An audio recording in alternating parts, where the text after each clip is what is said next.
Hello and welcome to the channel. Well, today's walk starts at the Roaches in Staffordshire, and then I'll make my way through to Lud Church, have a bit of an explore around there and just take in the views along the way. It's a walk I've been looking forward to for a while, and the conditions today are pretty much near perfect.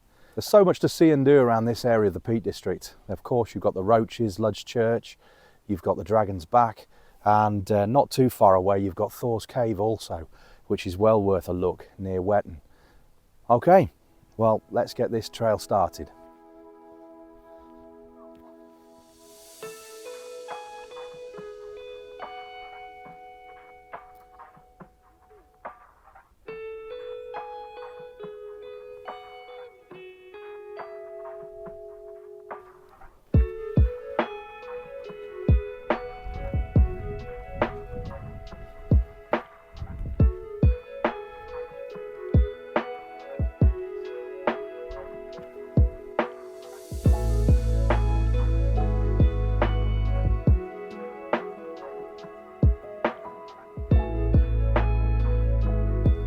Beautiful views. Worth getting up early on an Easter Sunday to see these.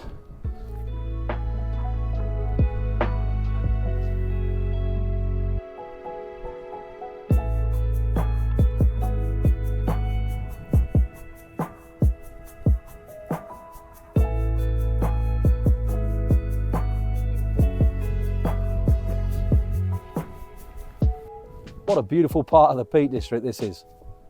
It's been a bit of a slow start to the walk purely because there's been so many good views. So I opted for my walking boots today instead of my trail shoes purely because of the situation at Lud's Church. It's usually quite wet and boggy down there.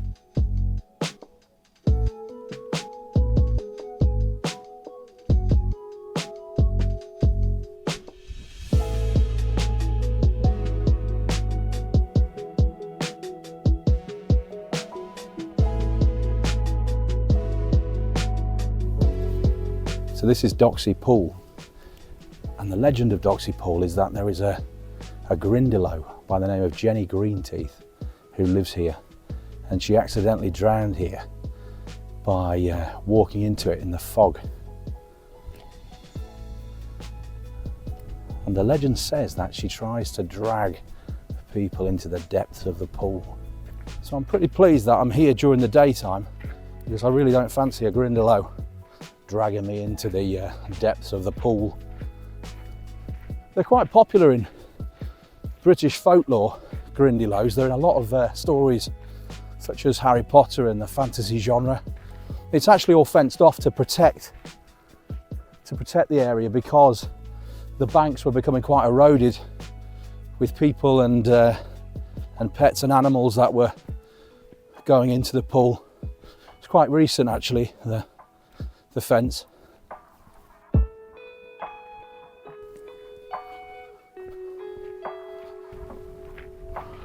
not sure what's gone on with these trees, whether that was part of a controlled burn or it's something that's happened accidentally.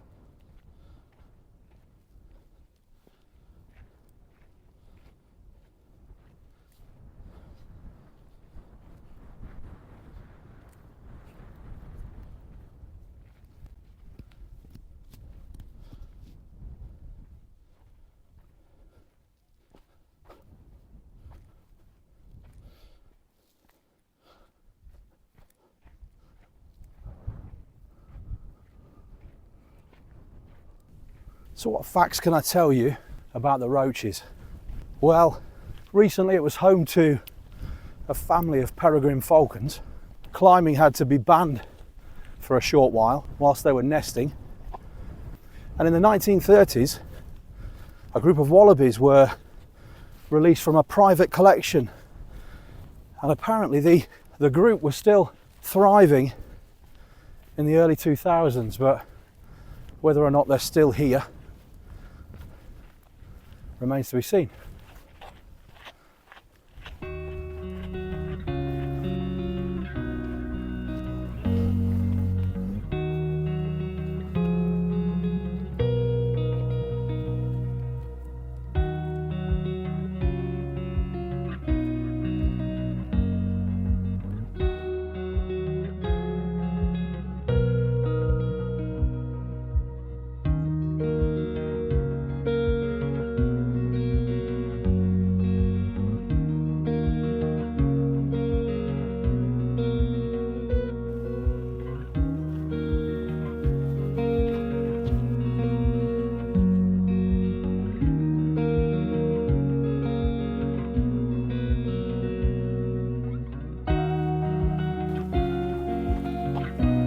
Right, so this is the turning for Lud Church. So it's a right here, and this will take us down into the woodland.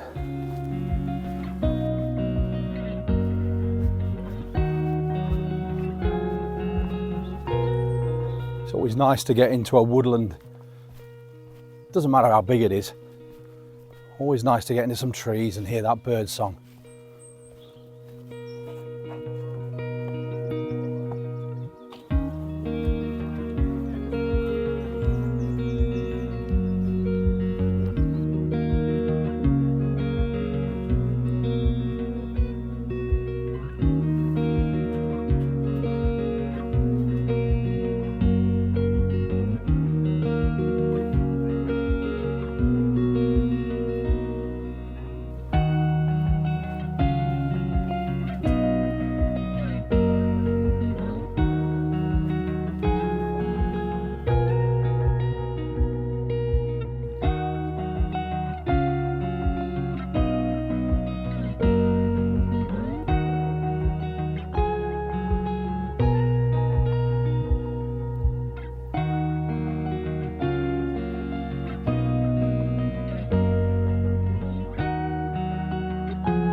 So this is Lud's Church. It's believed to be a meeting place in the 1400s for reformist English Christians who were opposed against the practices of the Roman Catholic Church. It has certainly been hard to find down here. And also it's supposed to be the home of the Green Knight.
That's the path at the top that we originally followed to get down into Lud's Church, but we've returned through the woodland and we're just about to get to the junction where we can either go up on the Roaches or along the lane.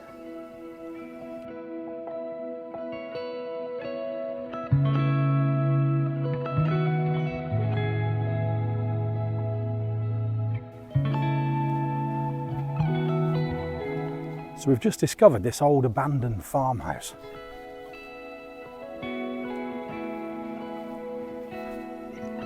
The lintel's still in place above the door and the window.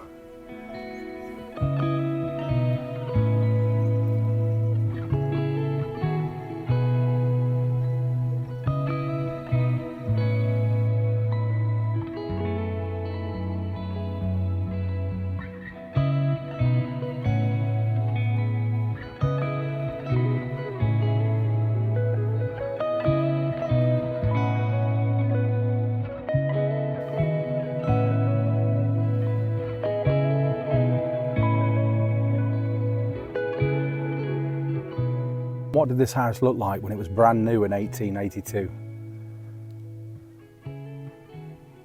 Somebody would have been really happy starting their life off with these views.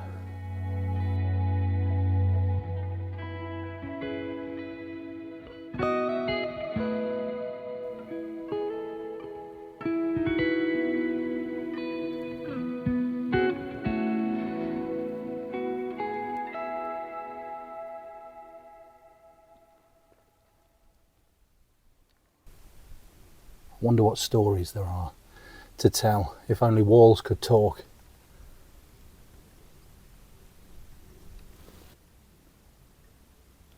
Would have had quite a low ceiling. And that would have been the upstairs. Well, it's turned into a lovely late afternoon and it looks like it's going to be a really pleasant evening. Now we're booked in at Ravenstor Youth Hostel and we're going to stay there tonight and then hopefully get out on another hike tomorrow. But the weather is supposed to be completely different to today. So we've packed the waterproofs ready. We're still wondering where to go. We've got a few ideas, but we can talk about that tonight.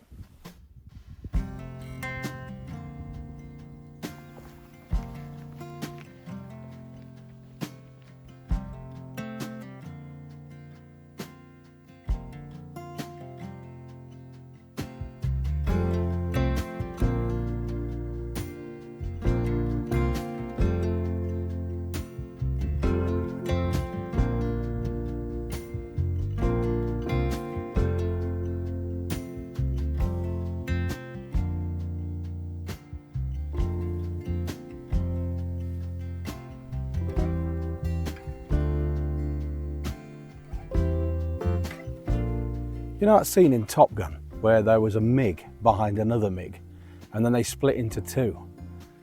Well, these donkeys are doing that, look, because there's one behind that brown one in exactly the same position.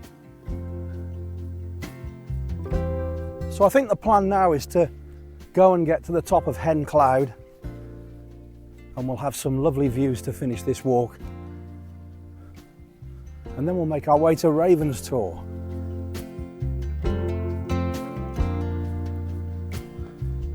And there it is, Hen Cloud.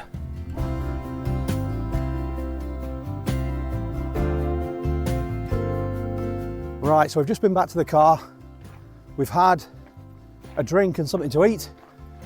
And now we're going to take on this, what's it called, Hen Cloud? Hen Cloud. To finish our walk today. Bring it on. If you haven't done Thor Cloud on the Dovedale walk at the start of it, I'd recommend it, it's brilliant. Dovedale as a whole is really good, isn't it? When it's not busy.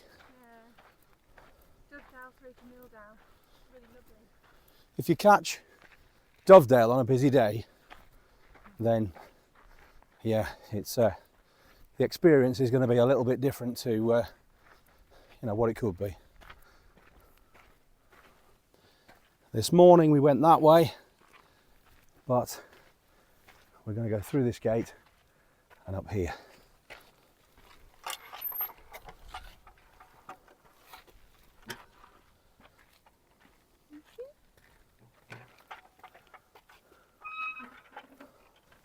What a pleasant evening. There's a lot of birds flying around the top of there. I wonder if we'll see any peregrine falcons. Fastest bird in the world. A peregrine? It's difficult to say as well. Peregrine. Peregrine. Peregrine falcon. Peregrine or Peregrine. Just say it quick and nobody will know. Peregrine. Peregrine falcon.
So there we have it, the top of Hen Cloud, and that concludes the walk today. And what a great walk it's been too. So what's left is to head to Ravenstor Youth Hostel, find the room, get settled and plan tomorrow's hike. And make sure the waterproofs are ready.